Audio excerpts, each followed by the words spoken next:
Good morning, professor and classmates. My name is Harim Park, and I am on master course in the Plant Genomics Lab. Today, my present topic is phylogenetic analysis of Bayesian inference method using chloroplast of evolutionarily well-conserved plants. First, let me introduce why should I do this study. When you think of plants, what kind of image do you usually think of? Usually, I think of plant that takes roots in the ground and carries water and nutrients to the leaves through the stems. But do all plants take this form? Like the plants we saw earlier, there are many plant plants that have roots in the ground.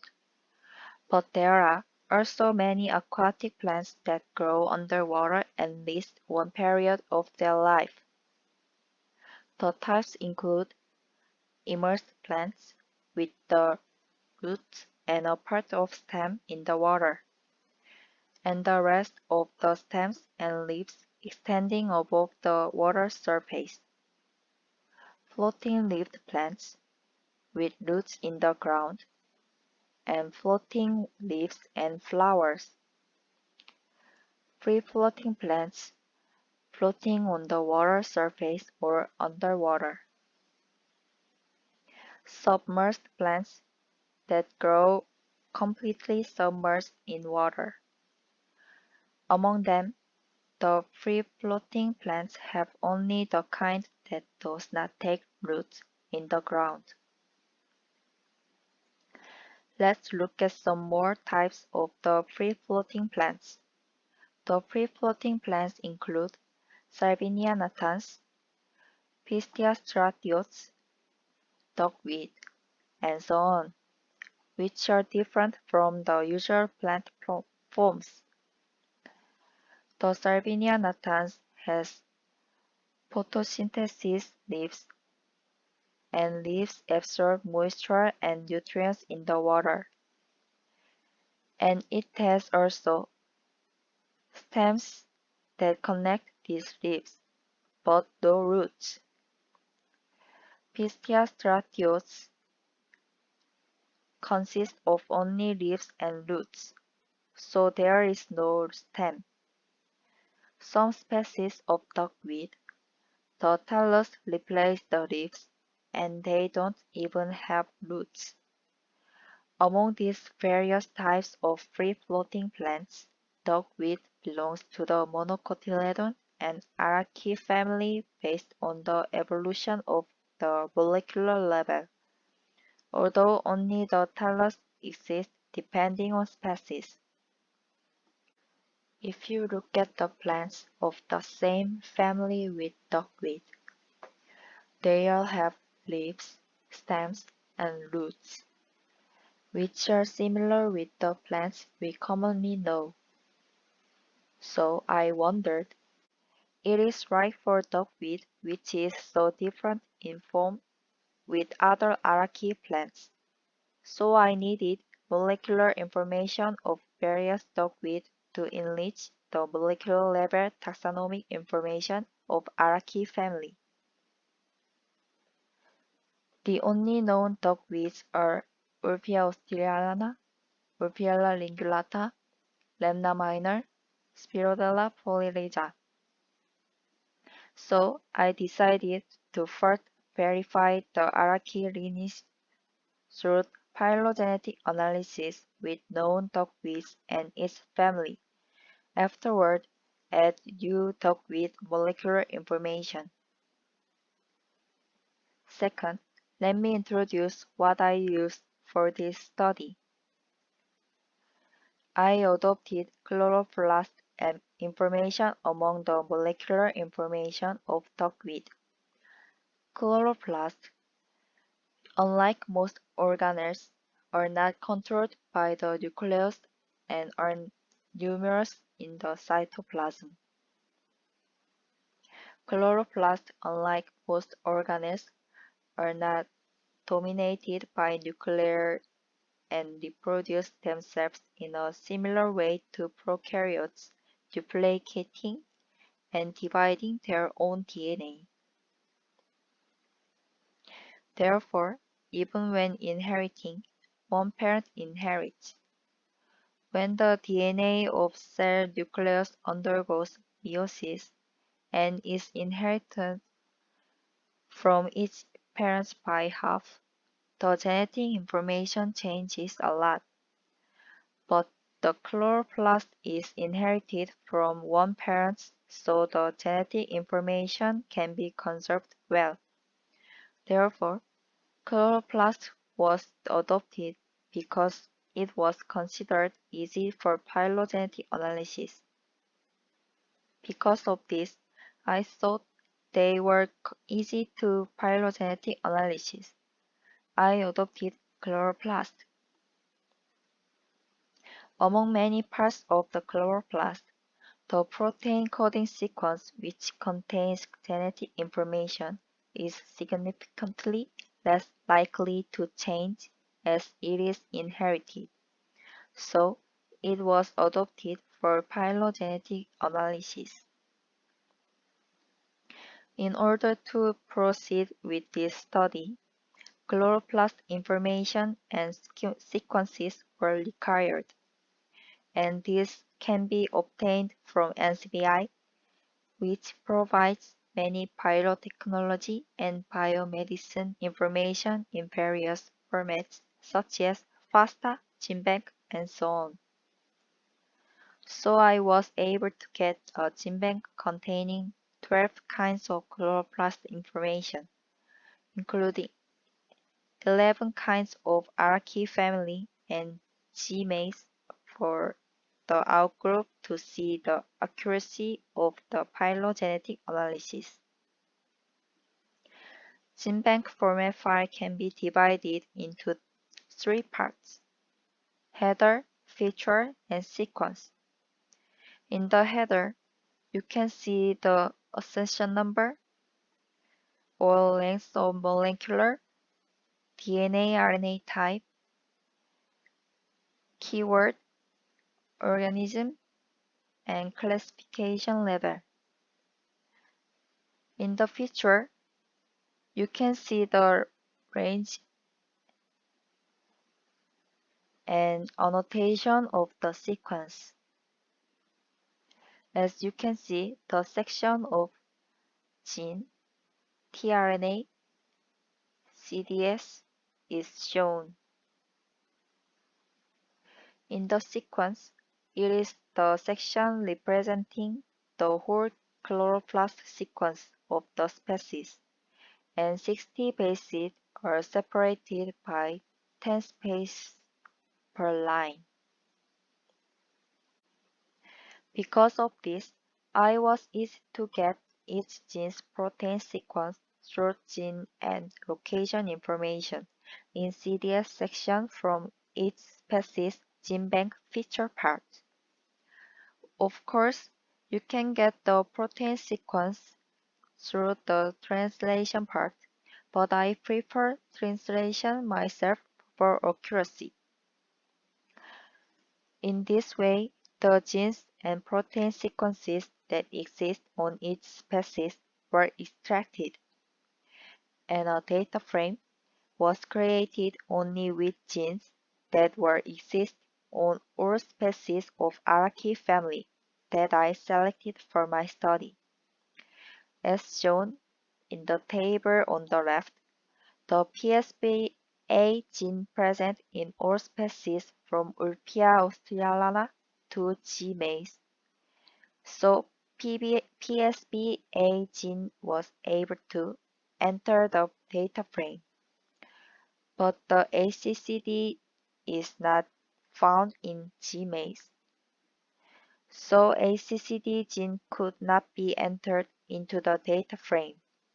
After that, I used this data frame to create FASTA files by genes, containing each gene's protein sequences of all species. So I got 53 FASTA files.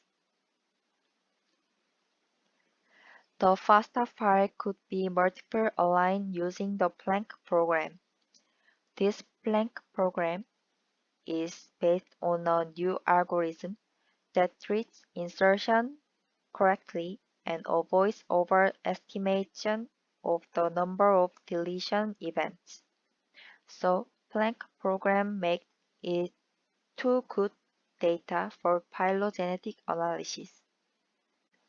By these Planck result files, Plot-test program recommend the most appropriate phylogenetic model that can represent the evolutionary process of 12 species. The organelle suitable for each model is different. Day of blossom, JTT, WAG, LG model is for nuclear, MTREB model is for mitochondria, CPREB is for chloroplast, and FLU model is for virus. These models contain phylogenetic processes in which proteins evolution or amino acid substitution. So, these models enable phylogenetic analysis with protein sequences. These models are based on Bayesian inference. Bayesian inference is an inference from Bayesian probability. Let's take an example. What if you need to find the probability of getting the front of a coin? You can try it right now and measure the frequency.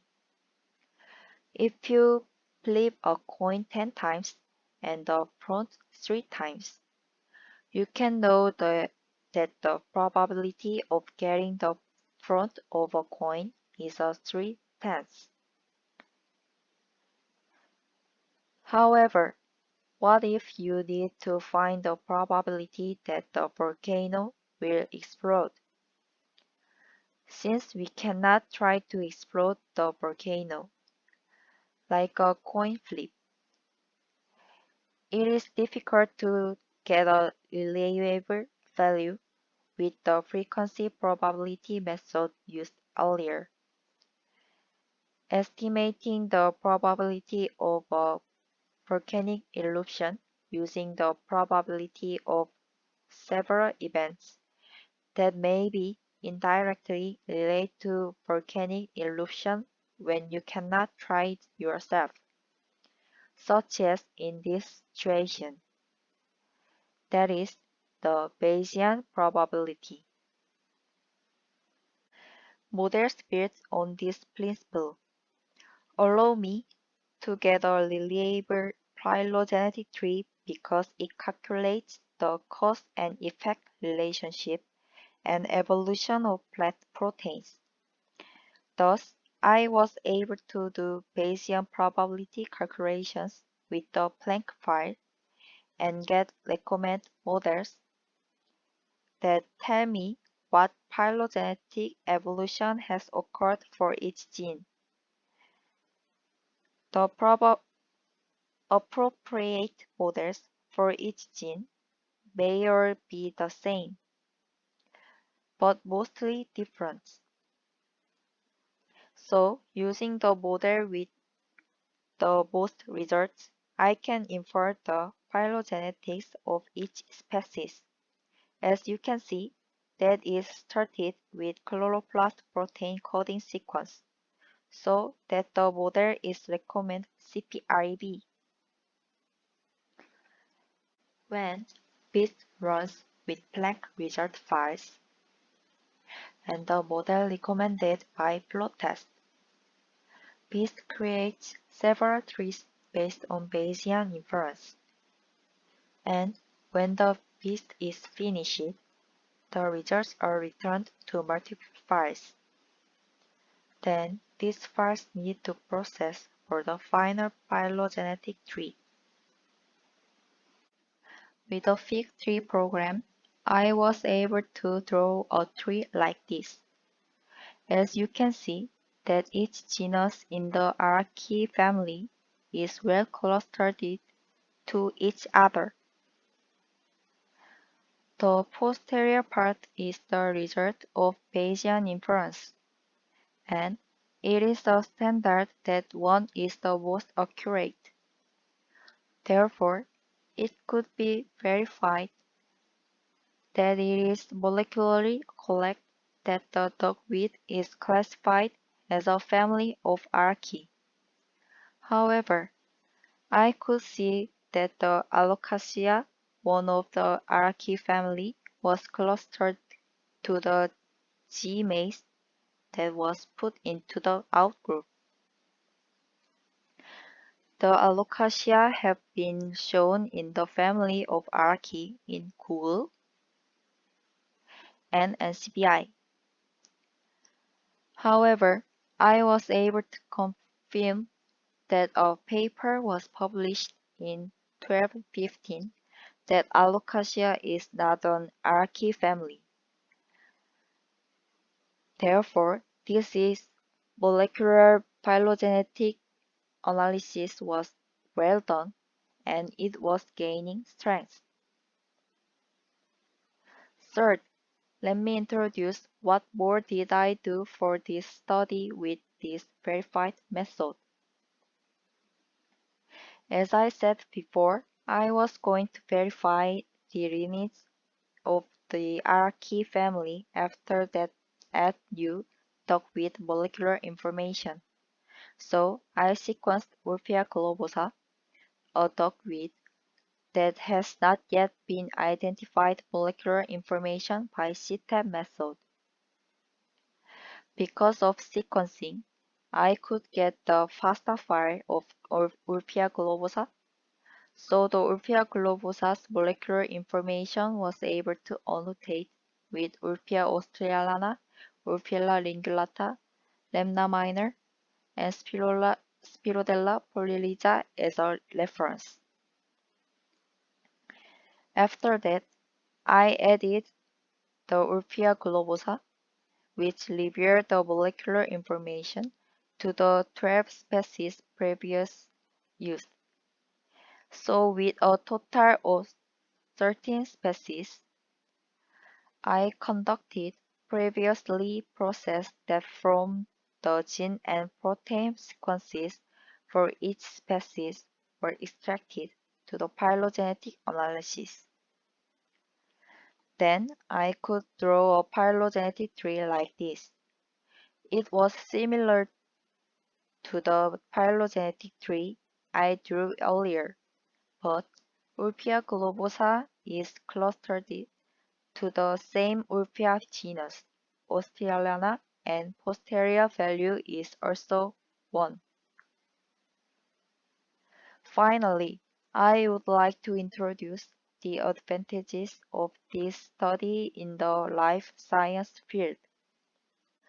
If I did without knowing that it was Wolffia globosa, I would have been able to quickly find that it was a Wolffia genus.